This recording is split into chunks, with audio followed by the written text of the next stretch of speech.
صباح أو مساء الخير. جربتي إنه أنت تقومين من النوم وتسألين نفسك أنا لسه على قيد الحياة؟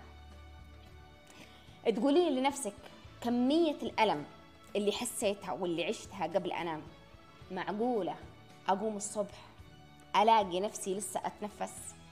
لو مريتي بالمرحلة هذه أحب أقول لك حتى أنا مريت فيها، أنا عشتها.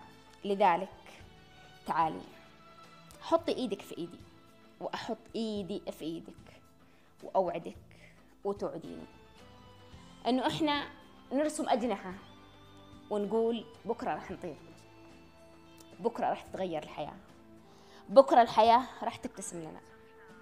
توعديني؟ أنا عندي أمل، وأمل كبير كثير كثير كثير. أرجوكي حطي إيدك بإيدي